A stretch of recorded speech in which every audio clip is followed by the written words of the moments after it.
목사인 제가 고백합니다. 저도 밤이 두려웠던 때가 있었습니다. 어둠 속에서 혼자 깨어 있으면 모든 것이 더 크게 느껴졌습니다. 작은 걱정이 큰 두려움이 되고 작은 후회가 깊은 상처로 변했습니다.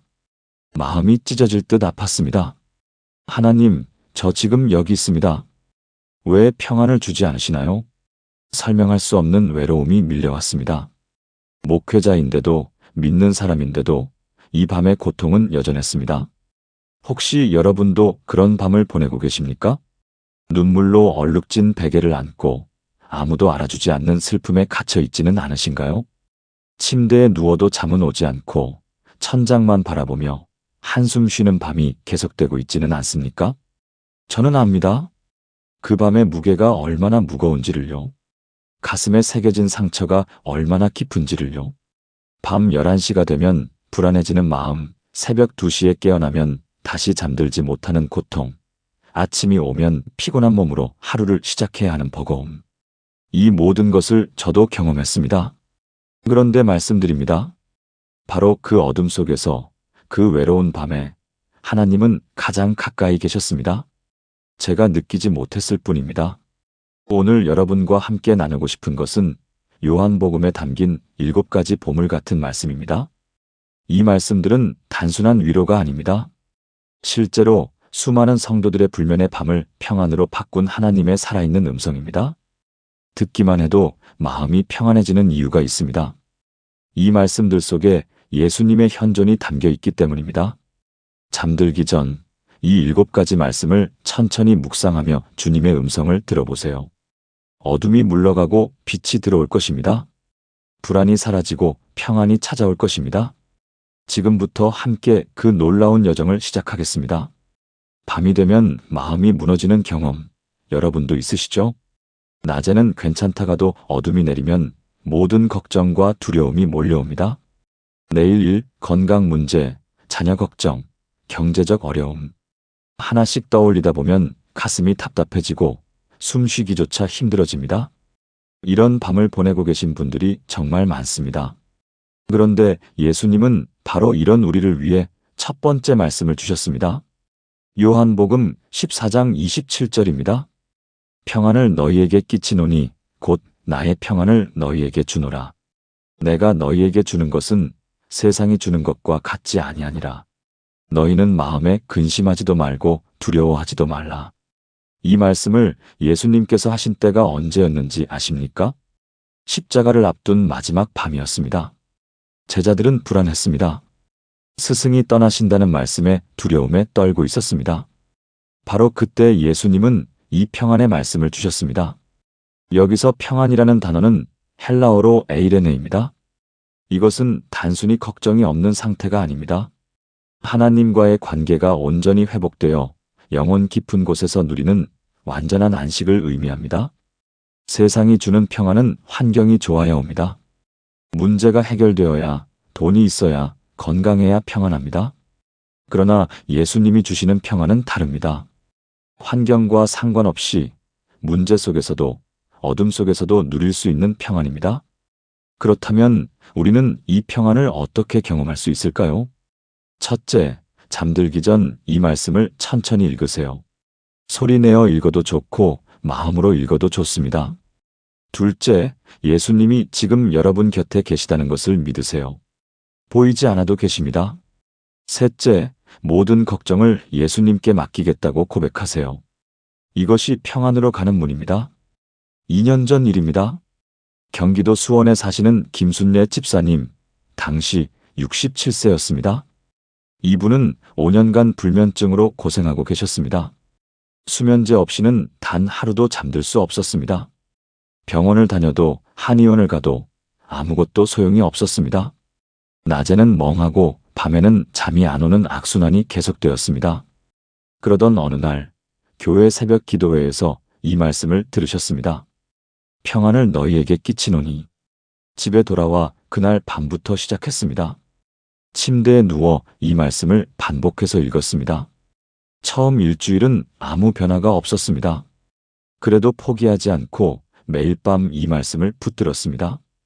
열흘째 되던 날 밤 놀라운 일이 일어났습니다. 말씀을 읽다가 어느새 잠이 들었던 것입니다. 그것도 약 없이요. 다음 날 아침, 김순례 집사님은 5년 만에 처음으로 개운한 아침을 맞이했습니다. 눈물이 났습니다. 하나님께서 정말 평안을 주셨구나. 그 후로 지금까지 2년이 넘도록 매일 밤 이 말씀으로 잠이 듭니다. 수면제는 완전히 끊었습니다. 지금도 교회에서 불면증으로 고생하는 분들을 만나면 이 말씀을 나눕니다. 실제로 이 말씀으로 평안을 경험한 분들이 많습니다. 사랑하는 여러분, 지금 저와 함께 이렇게 기도해 보시겠습니까? 사랑의 주님, 오늘 밤 저에게 참된 평안을 주심을 감사합니다. 주님이 주시는 평안은 세상이 주는 것과 다름을 고백합니다. 지금 이 순간 제 모든 걱정과 두려움을 주님께 내려놓습니다. 내일 일도, 건강도, 모든 문제를 주님께 맡깁니다. 주님의 평안이 제 마음을 가득 채워주시고 오늘 밤 깊은 잠을 주소서. 주님 안에서 참된 안식을 누리게 하소서. 예수님의 이름으로 기도합니다. 아멘. 이 기도를 매일 밤 드려보세요. 주님의 평안이 여러분의 마음을 지켜줄 것입니다. 혹시 밤에 혼자 있으면 외롭고 버려진 느낌이 드신 적 있으신가요? 아무도 나를 생각하지 않는 것 같고 세상에서 나 혼자만 떨어진 것 같은 그런 느낌 말입니다. 특히 가족들이 모두 잠들고 나 혼자 깨어 있을 때 그런 외로움이 밀려옵니다. 이런 외로움은 단순한 감정이 아닙니다. 영혼의 깊은 곳에서 올라오는 갈급함입니다. 예수님은 바로 이런 우리를 위해 두 번째 말씀을 주셨습니다. 요한복음 10장 27절에서 28절입니다. 내 양은 내 음성을 듣고 나는 그들을 알며 그들은 나를 따르느니라. 내가 그들에게 영생을 주노니 영원히 멸망하지 아니할 것이요 또 그들을 내 손에서 빼앗을 자가 없느니라. 이 말씀의 배경을 보면 더욱 놀랍습니다. 당시 팔레스타인 지역의 목자들은 밤이 되면 양들을 우리 안으로 몰아넣었습니다. 그리고 목자 자신이 우리 문 앞에서 잠을 잤습니다. 왜 그랬을까요? 밤에 일이나 도둑이 올 수 있기 때문입니다. 목자는 자기 몸으로 문을 지켰습니다. 양 한 마리라도 해를 입지 않도록 말입니다. 예수님은 바로 그런 목자라고 말씀하십니다. 내 양은 내 음성을 듣고 나는 그들을 안다. 여기서 안다는 것은 단순히 이름을 아는 것이 아닙니다. 친밀한 관계 속에서 깊이 알고 돌보신다는 뜻입니다. 여러분이 지금 어떤 상황에 있든 얼마나 외로운 밤을 보내고 있든 예수님은 여러분을 알고 계십니다. 그리고 그 어떤 것도 여러분을 주님의 손에서 빼앗아갈 수 없습니다. 그렇다면 우리는 어떻게 주님의 음성을 들을 수 있을까요? 첫째, 고요한 마음으로 주님께 집중하세요. 밤의 고요함은 주님의 음성을 듣기에 가장 좋은 시간입니다. 둘째, 이 말씀을 반복해서 묵상하세요. 말씀 자체가 주님의 음성입니다. 셋째, 주님이 나를 아신다는 것을 믿으세요. 이 믿음이 외로움을 물리칩니다. 작년 겨울에 있었던 일입니다. 부산에 사시는 박영수 권사님, 62세이신 분입니다. 이분은 3년 전 남편을 먼저 하늘나라로 보내셨습니다. 자녀들은 모두 서울에서 살고 있었고 혼자 부산에 남으셨습니다. 낮에는 그래도 할 일이 있어 괜찮았는데 밤이 되면 견딜 수 없이 외로웠습니다. 빈집에서 혼자 잠들기가 너무 두려웠습니다. 밤마다 남편 생각에 눈물만 흘렸습니다. 나는 이제 혼자구나. 아무도 나를 생각하지 않는구나. 그런 생각들이 계속해서 마음을 짓눌렀습니다. 교회도 나가기 싫었습니다. 다른 부부들을 보면 더 외로웠기 때문입니다. 그런데 같은 교회에 다니시는 한 집사님이 찾아오셨습니다. 말없이 손을 잡아주시더니 이 말씀을 나눠주셨습니다. 내 양은 내 음성을 듣고 나는 그들을 알며. 권사님, 주님은 지금 권사님이 얼마나 외로운지 다 아세요. 그날 밤부터 박영수 권사님은 이 말씀을 붙들기 시작했습니다. 침대에 누우면 이 말씀을 소리내어 읽었습니다. 처음 며칠은 여전히 눈물만 났습니다. 하지만 일주일, 2주일이 지나면서 조금씩 달라지기 시작했습니다. 주님이 정말 나를 아시는구나. 내가 혼자가 아니구나. 주님이 나와 함께 계시는구나. 한 달이 지났을 때는 밤이 두렵지 않게 되었습니다. 오히려 밤 시간이 주님과 만나는 귀한 시간이 되었습니다. 지금은 매일 밤 이 말씀으로 주님의 음성을 듣고 있습니다. 외로움은 평안으로, 두려움은 확신으로 바뀌었습니다. 최근에는 같은 처지에 있는 다른 과부 성도들을 위로하고 계십니다. 주님의 사랑을 경험했기 때문입니다. 사랑하는 여러분, 지금 저와 함께 이렇게 기도해 보시겠습니까? 선한 목자이신 하나님, 저를 아시고 돌보시는 주님께 감사드립니다.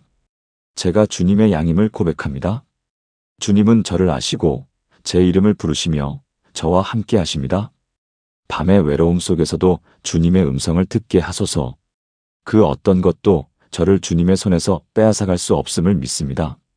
오늘 밤 주님의 사랑 안에서 깊은 평안을 누리게 하소서. 예수님의 이름으로 기도합니다. 아멘. 여러분은 혼자가 아닙니다. 주님이 지금 이 순간에도 여러분과 함께 계십니다. 밤에 후회가 밀려와 잠을 이루지 못하신 적 있으신가요? 오늘 한 말 하지 못한 행동, 저지른 실수들이 머릿속을 맴돕니다. 왜 그랬을까? 다시 돌아갈 수만 있다면. 이런 후회는 마음을 무겁게 짓누릅니다. 특히 믿음 생활을 하는 사람일수록 더 그렇습니다. 하나님께 죄송하고 부끄러운 마음에 기도조차 하기 어렵습니다. 그런데 예수님은 바로 이런 우리를 위해 세 번째 말씀을 주셨습니다. 요한복음 15장 9절입니다. 아버지께서 나를 사랑하신 것 같이 나도 너희를 사랑하였으니 나의 사랑 안에 거하라. 이 말씀도 십자가를 앞둔 밤에 하신 말씀입니다. 제자들은 곧 예수님을 부인하고 도망갈 것입니다. 베드로는 3번이나 주님을 모른다고 할 것입니다. 예수님은 그것을 다 아셨습니다. 그럼에도 불구하고 이렇게 말씀하셨습니다. 나도 너희를 사랑하였으니. 여기서 사랑이라는 단어는 아가페입니다. 조건 없는 사랑, 변함없는 사랑, 희생적인 사랑을 의미합니다. 하나님 아버지께서 예수님을 사랑하신 것처럼 예수님도 우리를 그렇게 사랑하신다는 것입니다. 우리가 잘해서가 아닙니다. 우리가 완벽해서가 아닙니다. 그냥 사랑하시기 때문입니다. 이 사랑은 우리의 실수나 연약함으로 인해 변하지 않습니다. 그렇다면 우리는 이 사랑을 어떻게 경험할 수 있을까요? 첫째, 내 잘못을 솔직하게 주님께 고백하세요. 숨길 필요가 없습니다. 주님은 이미 다 아십니다. 둘째, 주님의 용서를 믿으세요. 십자가는 바로 용서의 증거입니다. 셋째, 나 자신을 용서하세요. 주님이 용서하셨는데 내가 나를 용서하지 못하는 것은 교만입니다. 6개월 전에 있었던 일입니다. 대전에 사시는 이미경 집사님, 59세이신 분입니다. 이분은 10년 전에 시어머니를 제대로 섬기지 못하고 보내신 것에 대한 죄책감으로 고생하고 계셨습니다. 시어머니가 편찮으셨을 때 병원에 자주 가지 못했습니다. 직장일이 바빴기 때문입니다. 돌아가시기 전 마지막 일주일도 병원에 거의 가지 못했습니다. 그 후로 10년 동안 그 일이 마음에서 떠나지 않았습니다. 밤마다 시어머니 얼굴이 떠올랐습니다. 미안해요, 어머니. 용서해 주세요. 기도할 때마다 눈물만 났습니다. 교회에서 효도에 대한 설교를 들으면 견딜 수가 없었습니다. 하나님께서 나를 용서하실까? 나는 불효자녀다. 그런 생각이 계속해서 마음을 괴롭혔습니다. 그러던 어느 주일 설교 말씀 중에 이 구절이 나왔습니다. 아버지께서 나를 사랑하신 것 같이 나도 너희를 사랑하였으니. 그 순간 뭔가가 무너지는 것 같았습니다. 주님이 나를 사랑하신다고? 내가 이렇게 부족한데도? 예배 후 목사님을 찾아가 모든 것을 털어놓았습니다. 목사님은 말씀하셨습니다. 집사님, 주님은 이미 집사님을 용서하셨습니다. 이제 집사님 자신을 용서하세요. 그날 밤부터 이미경 집사님은 이 말씀을 붙들기 시작했습니다. 잠들기 전 이 말씀을 읽으면서 주님의 용서를 받아들이기로 결심했습니다. 처음에는 쉽지 않았습니다. 여전히 죄책감이 밀려왔습니다. 그러나 매일 밤 이 말씀을 읽으면서 조금씩 변화가 일어났습니다. 주님의 사랑이 죄책감보다 크다는 것을 알게 되었습니다. 한 달쯤 지났을 때 놀라운 일이 일어났습니다. 꿈에 시어머니가 나타나셨습니다. 웃으면서 말씀하시는 것 같았습니다. 괜찮아, 다 지나간 일이야. 이제 그만 마음 아파하렴. 깨어나서 펑펑 울었습니다. 하나님께서 이렇게까지 위로해 주시다니. 그 후로 지금까지 6개월 완전히 자유로워졌습니다. 밤에 평안하게 잠들 수 있게 되었습니다. 지금은 교회에서 죄책감으로 고생하는 분들을 위로하는 사역을 하고 계십니다. 주님의 사랑을 경험했기 때문입니다. 사랑하는 여러분, 지금 저와 함께 이렇게 기도해 보시겠습니까? 사랑이 많으신 하나님 아버지, 저를 사랑해 주심을 감사드립니다. 제가 완벽하지 않아도 실수하고 넘어져도 주님은 변함없이 저를 사랑하십니다. 오늘 제 모든 후회와 죄책감을 주님께 내려놓습니다. 주님의 용서를 받아들이고 저 자신도 용서합니다. 주님의 사랑 안에 거하며 오늘 밤 평안히 쉬게 하소서. 예수님의 이름으로 기도합니다. 아멘. 여러분을 향한 주님의 사랑은 변함이 없습니다. 그 사랑 안에서 자유를 누리세요. 밤에 내일이 두려워서 잠을 못 이루신 적 있으신가요? 내일 병원 검사 결과는 어떻게 나올까? 내일 만나야 할 사람은 어떤 말을 할까? 내일 해야 할 일은 어떻게 풀릴까? 이런 걱정들이 꼬리에 꼬리를 물고 이어집니다. 미래에 대한 불안은 현재의 평안을 앗아갑니다. 특히 나이가 들수록 건강에 대한 걱정, 자녀에 대한 걱정이 더 커집니다. 그런데 예수님은 바로 이런 우리를 위해 네 번째 말씀을 주셨습니다. 요한복음 16장 33절입니다. 이것을 너희에게 이르는 것은 너희로 내 안에서 평안을 누리게 하려 함이라. 세상에서는 너희가 환난을 당하나 담대하라. 내가 세상을 이기었노라. 이 말씀도 십자가 직전에 하신 말씀입니다. 예수님은 제자들이 앞으로 겪게 될 어려움을 아셨습니다. 핍박, 고난, 죽음까지도 예상하셨습니다. 그럼에도 불구하고 담대하라고 말씀하셨습니다. 왜 담대할 수 있습니까? 내가 세상을 이기었노라. 예수님이 이미 승리하셨기 때문입니다. 여기서 환난이라는 단어는 헬라어로 슬립시스입니다. 압박, 고통, 어려움을 의미합니다. 예수님은 세상에서 환난이 없다고 하지 않으셨습니다. 오히려 환난을 당할 것이라고 분명히 말씀하셨습니다. 그러나 동시에 담대하라고 하셨습니다. 왜냐하면 예수님이 이미 십자가와 부활로 세상을 이기셨기 때문입니다. 우리가 겪는 모든 어려움은 이미 주님의 승리 안에 있습니다. 그렇다면 우리는 어떻게 이 담대함을 가질 수 있을까요? 첫째, 내일 걱정을 오늘 하지 마세요. 오늘의 은혜로 오늘을 사는 것이 믿음입니다. 둘째, 예수님이 이미 이기셨다는 것을 선포하세요. 승리는 미래가 아니라 이미 이루어졌습니다. 셋째, 주님 안에 있으면 안전하다는 것을 믿으세요. 이것이 담대함의 근거입니다. 4개월 전에 있었던 일입니다. 서울 강남에 사시는 최영희 권사님, 64세이신 분입니다.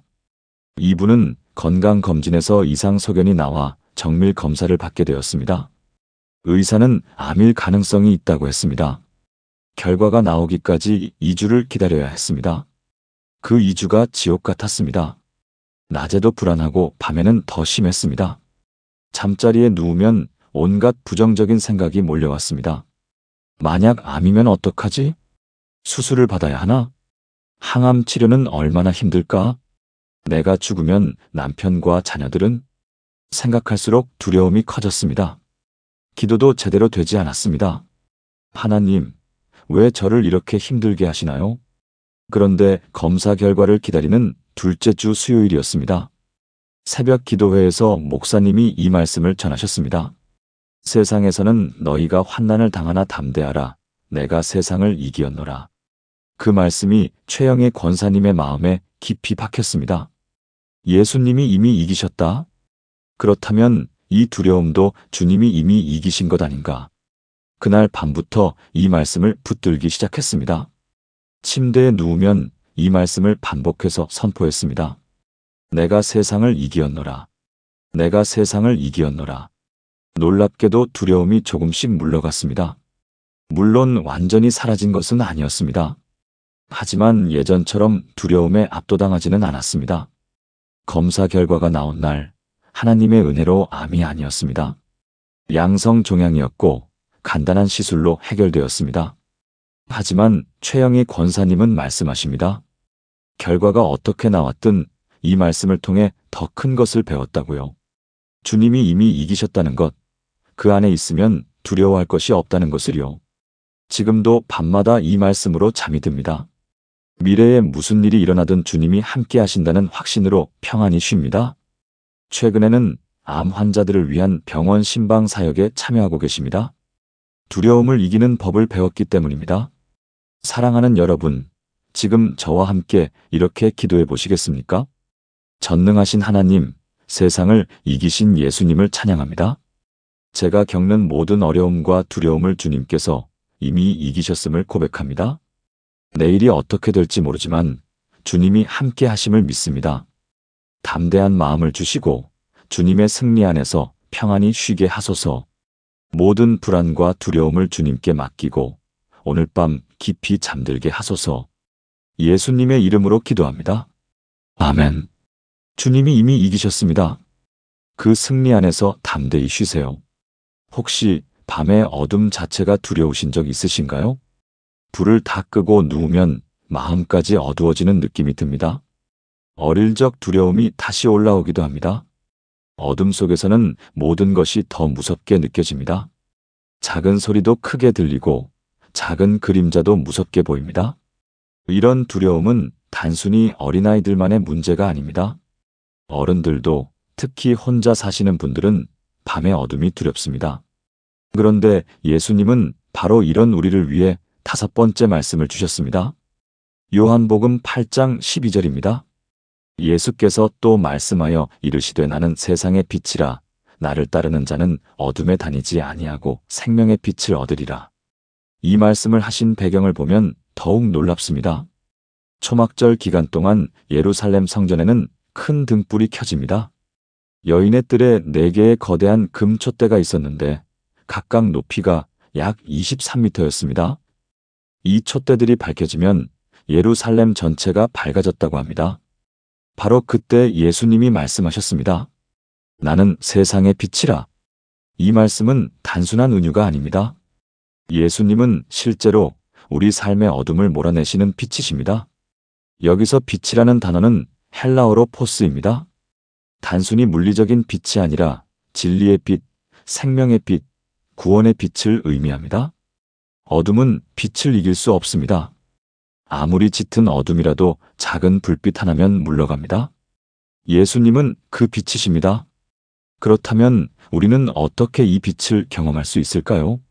첫째, 예수님을 나의 빛으로 고백하세요. 고백은 믿음의 표현입니다. 둘째, 어둠을 두려워하지 말고 빛을 바라보세요. 시선을 어디에 두느냐가 중요합니다.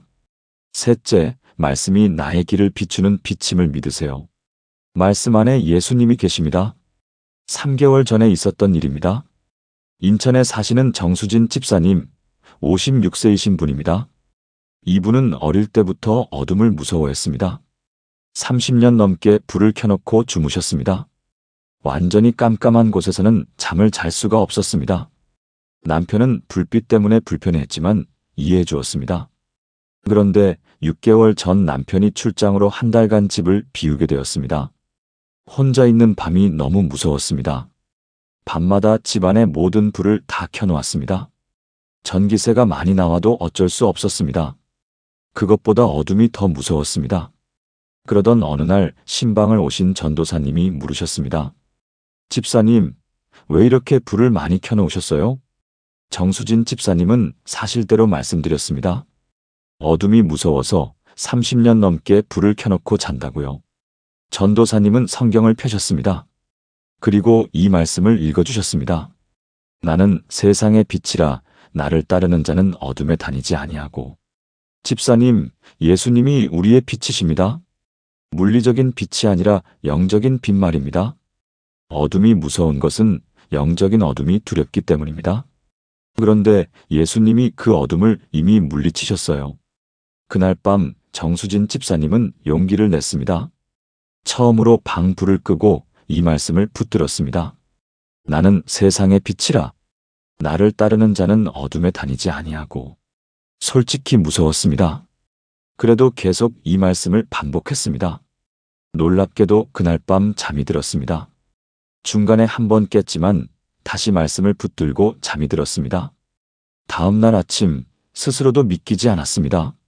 30년 만에 처음으로 불을 끄고 잤던 것입니다. 그날부터 매일 밤 도전했습니다. 이 말씀을 붙들고 불을 끄고 잤습니다. 처음 일주일은 여전히 무서웠지만 점점 익숙해졌습니다. 2주, 3주가 지나면서 완전히 자유로워졌습니다. 한 달 후 남편이 출장에서 돌아왔을 때 깜짝 놀랐습니다. 여보, 불을 안 켜놨네? 지금은 완전히 어둠의 두려움에서 해방되었습니다. 밤에 평안하게 잠이 듭니다. 정수진 집사님은 말씀하십니다. 예수님이 진짜 빛이시구나. 그 빛 앞에서는 어둠이 물러가는구나. 지금도 어둠을 무서워하는 분들을 만나면 이 말씀을 나눕니다. 주님의 빛을 경험했기 때문입니다. 사랑하는 여러분, 지금 저와 함께 이렇게 기도해 보시겠습니까? 빛이신 예수님, 세상의 모든 어둠을 물리치신 주님을 찬양합니다. 주님은 나의 빛이요, 나의 구원이십니다. 내 마음의 어둠도, 밤의 두려움도 주님의 빛 앞에서 물러갑니다. 오늘 밤 주님의 빛이 저를 감싸주시고 평안 가운데 잠들게 하소서. 어둠을 두려워하지 않고 주님의 빛 안에서 쉬게 하소서. 예수님의 이름으로 기도합니다. 아멘. 예수님은 여러분의 빛이십니다. 그 빛 안에서 어둠을 두려워하지 마세요. 혹시 밤에 공허함을 느끼신 적 있으신가요? 배는 부르고 몸은 편안한데 마음은 텅 빈 것 같은 느낌 말입니다. 무언가로 채워지지 않는 갈급함이 있습니다. 이것은 단순한 외로움이나 슬픔과는 다릅니다. 영혼 깊은 곳에서 올라오는 허기입니다. 세상의 것으로는 절대 채워지지 않는 공허함입니다. 그런데 예수님은 바로 이런 우리를 위해 6번째 말씀을 주셨습니다. 요한복음 6장 35절입니다.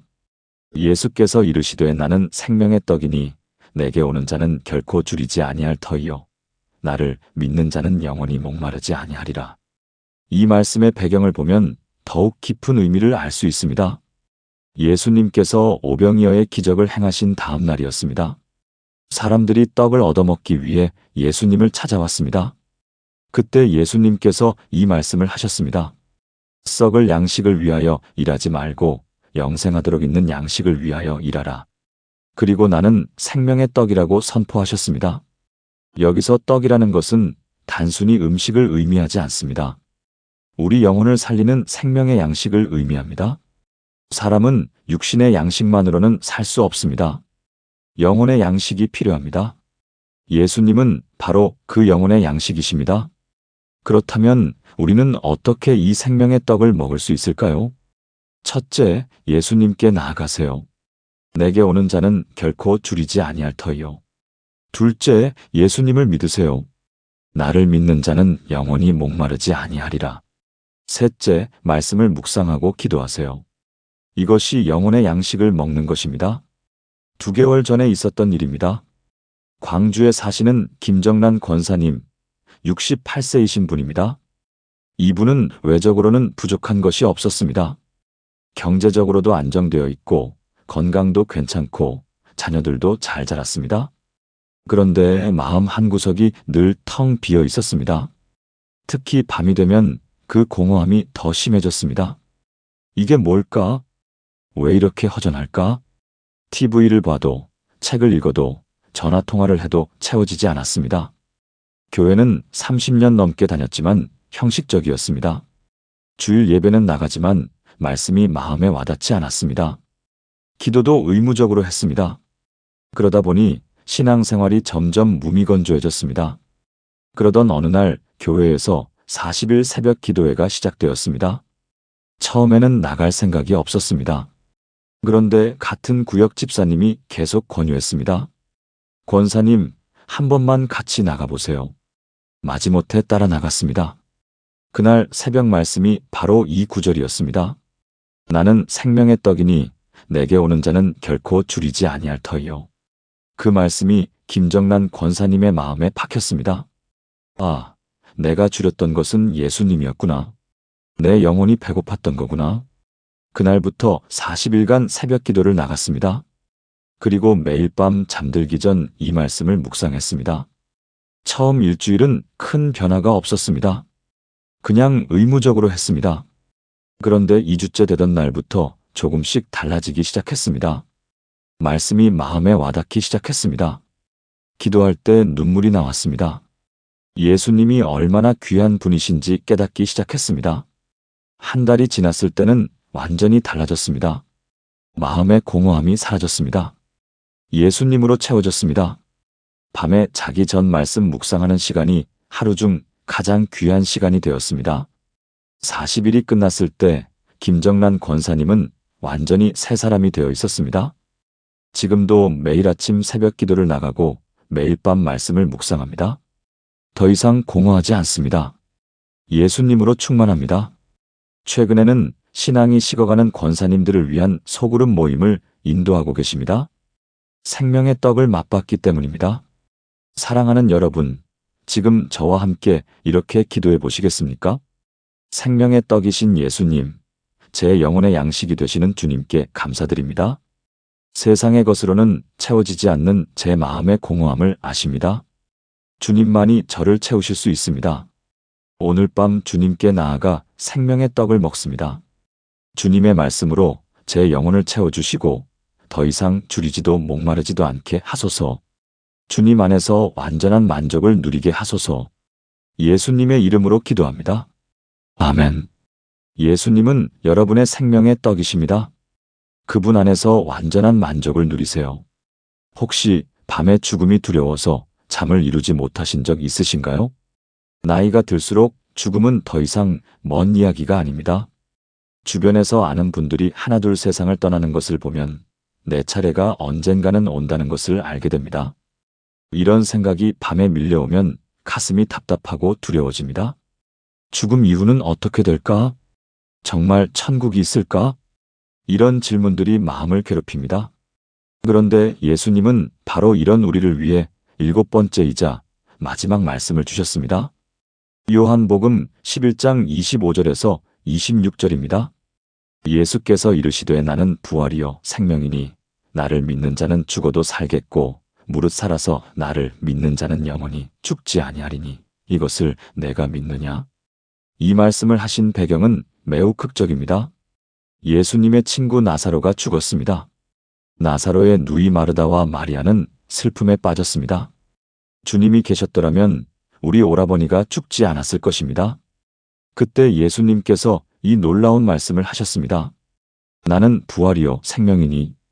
여기서 부활과 생명이라는 단어가 핵심입니다. 예수님은 단지 부활을 주시는 분이 아니라 부활 그 자체이십니다. 생명을 주시는 분이 아니라 생명 그 자체이십니다. 이것은 무엇을 의미합니까? 예수님 안에 있으면 죽음도 끝이 아니라는 것입니다. 육신은 죽어도 영혼은 영원히 산다는 것입니다. 이것이 우리 믿는 자들이 가진 가장 큰 소망입니다. 그렇다면 우리는 어떻게 이 소망을 확신할 수 있을까요? 첫째, 예수님이 부활하셨다는 것을 믿으세요. 예수님의 부활이 우리 부활의 보증입니다. 둘째, 영생이 미래가 아니라 지금 시작되었다는 것을 믿으세요. 믿는 순간부터 영생은 시작됩니다. 셋째, 죽음은 끝이 아니라 새로운 시작이라는 것을 믿으세요. 이것이 믿음입니다. 한 달 전에 있었던 일입니다. 울산에 사시는 박순자 권사님, 72세이신 분입니다. 이분은 1년 전 남편을 먼저 보내셨습니다. 50년을 함께 산 동반자였습니다. 남편이 떠난 후 삶의 의미를 잃었습니다. 나도 곧 가야 하는데 무서워. 천국이 정말 있을까? 남편을 다시 만날 수 있을까? 이런 질문들이 밤마다 박순자 권사님을 괴롭혔습니다. 잠들기가 두려웠습니다. 자다가 죽으면 어떡하지? 그런 생각에 잠을 제대로 자지 못했습니다. 건강도 나빠졌습니다. 식욕도 없고 기운도 없었습니다. 자녀들이 걱정했습니다. 어머니, 병원에 가보세요. 그런데 병원에서는 몸에 이상이 없다고 했습니다. 우울증이 온 것 같다고 상담을 권했습니다. 교회 목사님이 신방을 오셨습니다. 권사님의 이야기를 다 들으시고는 성경을 펴셨습니다. 그리고 이 말씀을 읽어주셨습니다. 나는 부활이요 생명이니 나를 믿는 자는 죽어도 살겠고. 권사님, 예수님이 부활이세요. 우리도 반드시 부활합니다. 남편 집사님도 지금 주님과 함께 계세요. 권사님도 때가 되면 그곳에서 다시 만날 것입니다. 그날 밤 박순자 권사님은 이 말씀을 붙들었습니다. 나는 부활이요 생명이니 나를 믿는 자는 죽어도 살겠고.